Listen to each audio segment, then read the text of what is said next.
Good morning.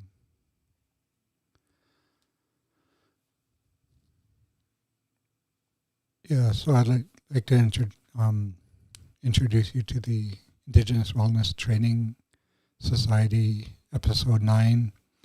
This is a 4-step guide to making tough decisions. So it's a live stream. It's an online sharing circle that we'd eventually like to grow and develop. For right now, we're just trying to make it educational until we could get in a sense, a following, where eventually we'd like to have an online sharing circle for individuals who are struggling with their mental health in the pandemic. So I hope my audio sounds good.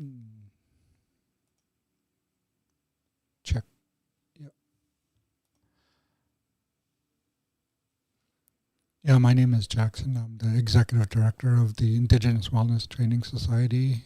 I'm in recovery. I've been in active recovery since July 28th, 1996, and that day sticks out for me because that's one of my best friend's actual belly button birthday. He was born on July 28th, and unfortunately, he was called back home by the Creator a long time ago. Actually, there was 3 or 4 of us, and living in one house up north and in BC. And out of all 4 of us, I'm the only one who's still alive. So when it comes to addictions, what we need to do is make tough decisions. Do we want to continue on in our addictive lifestyle, or do we want to change? So if we want to change, then we need to do something different. And that's what this live stream, I hope, will make it a little bit easier to make a decision, like, should we continue on our addictive lifestyle, or do we get into what I call active recovery? So this 4-step guide to making tough decisions says when it comes to making decisions that take you out of your comfort zone, can really be emotionally trying, right? And so we know that if you spent any amount of time living an addictive lifestyle, giving up that lifestyle may seem frightening and will definitely stretch your comfort zone. I know it did in my case. I didn't know what I was getting into in July 28th, 1996, but having made the decision in getting into recovery turns out to be the best decision of my life. And the only way around making a decision to give up your best friend, your addiction, is to be untrue to your beliefs, whatever that may be. That's an approach, a decision you most likely want to avoid making. A lot of us stay in our active addictions because we don't want to make the choice, but it needs to be made. Otherwise, that decision will be made for you, whether your parents or your spouse or the authorities or your body. So something will happen to make you make that decision. Your conscience is bound to eat away at you if you go the route of being untrue to your beliefs. So instead, try this process to help you make those tough decisions with confidence.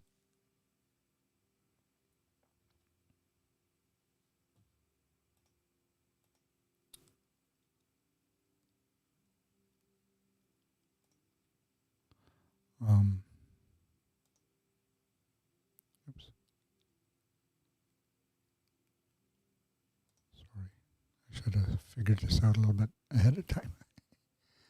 Just give me a second here.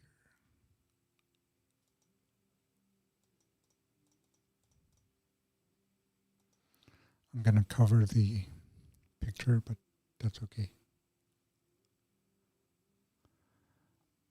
Okay, so the first thing is weigh the alternative. When a tough decision looms overhead, you know there's always an alternative to living this addictive lifestyle. It's probably easier to get into recovery and save yourself the stress, but at what cost? If we're honest with ourselves, we realize that the tough decision may be the best decision, basically from a moral standpoint. So think of your addiction from a right and wrong position. What is right and good in your life?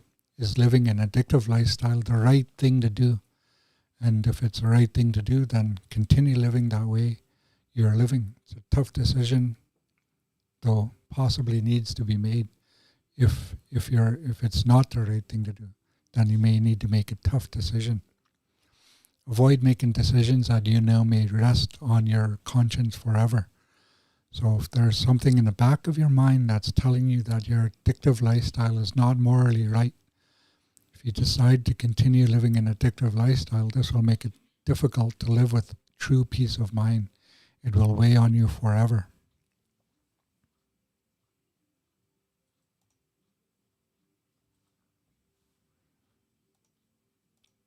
So consider the alternatives. Second thing to do is consider the outcomes.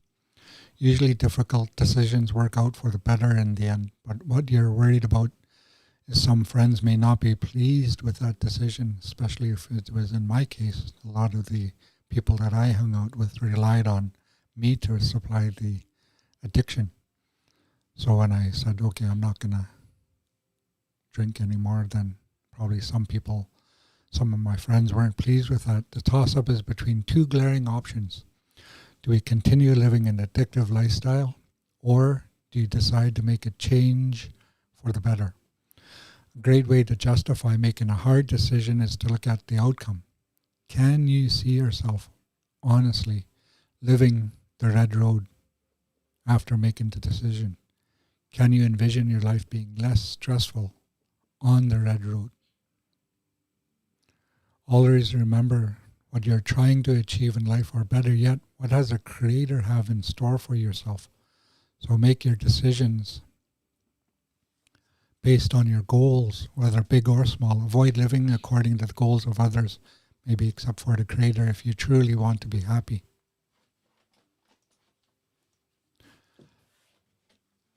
Limit the advice you take. In some scenarios, advice is very helpful, especially seeking a trained counselor or psychologist who knows all about recovery, who knows about the red road. They don't necessarily have to have an addiction, but as long as they understand the basic tenets of it, then you could seek those individuals out. But for the most part, in others, can easily cloud your judgment if you get too much feedback. When making a tough decision, go with your gut.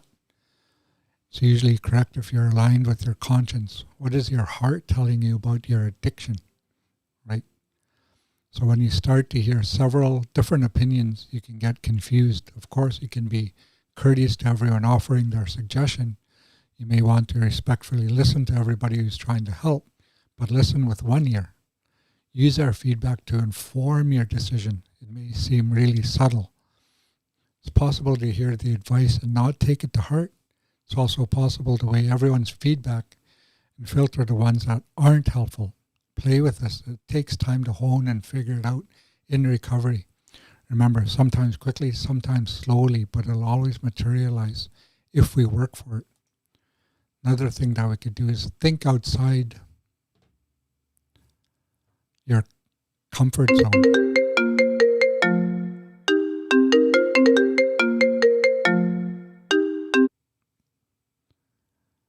So we have a caller, and no, sorry.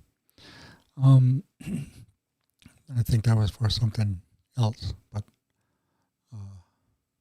not saying that we don't take calls. If you wanted to call in, we could give the number and we could have a conversation about making tough decisions. So think outside your comfort zone.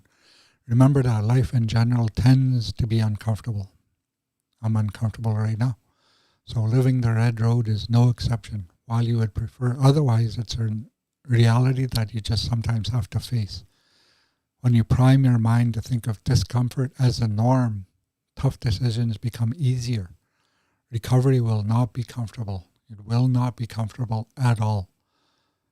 And nobody likes to be uncomfortable, especially for extended periods of time.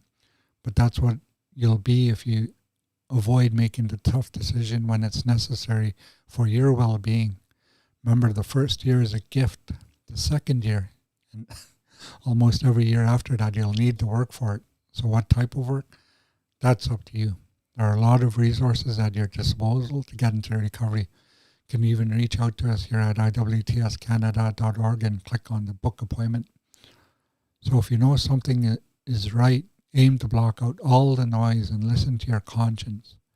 You may end up losing friends, like we said, for the decision, but you may gain so much more as a result too.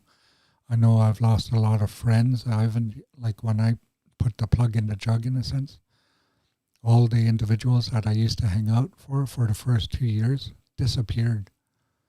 I was like, oh, where is everybody? And all of a sudden new people started to come into my life. So consider the peace of mind, the clear conscience and genuine happiness that you will gain if you think outside your comfort zone.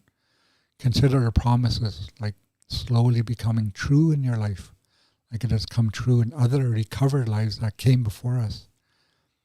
These can all be yours when you decide to do what's truly best for you. So focus on the task at hand and what accomplishing it can help you achieve. If the end result of your decision betters your situation and supports your goals and conscience, then you can be confident that you made a wise decision, even if it was tough. Remember, if you've decided you want what we have and are willing to get it any length, then you're ready to take certain steps. So that means the first thing that we need to do is make a decision. So those are the four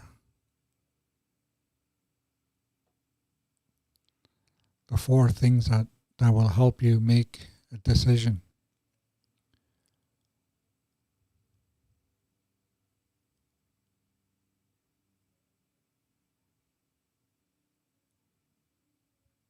So the first one is weigh the alternatives. What's the alternative? Consider the outcome of the decision. What will happen as a result if I go into recovery? Kind of try to limit the advice that you take and step outside of your comfort zone. So if you do these things, hopefully you'll make an informed decision and hopefully it'll turn out for the better. I'm more likely, if you do it right, I believe that if it's done right, then it will turn out for the better. Recovery will turn out for the better for those who choose it. So it's about a choice. So if you decided it's a decision, so that's all that we're doing. Just pointing a direction to make a decision, to consider walking the red road. We believe that if you do this, you will step out of your comfort zone. And then if you do that long enough, then the new comfort zone will become the old comfort zone and you'll feel comfortable in the new comfort zone. And it's kind of like Stephen Covey says that there's a stimulus and a response, but there's a gap in between that. So the stimulus was the phone ringing. The response is to pick it up or not. So I chose not to pick it up. So, but there's a gap in the decision that, so it's funny how that just happened, but there's a gap between the stimulus and my response. So, and there's 4 things that you could use to make that decision is self-awareness, imagination, conscience, which this one talked about, and independent will. So our prayer for you is, if you're watching this live stream, is that we pray that for any individual watching this live stream that may happen to stumble upon it, that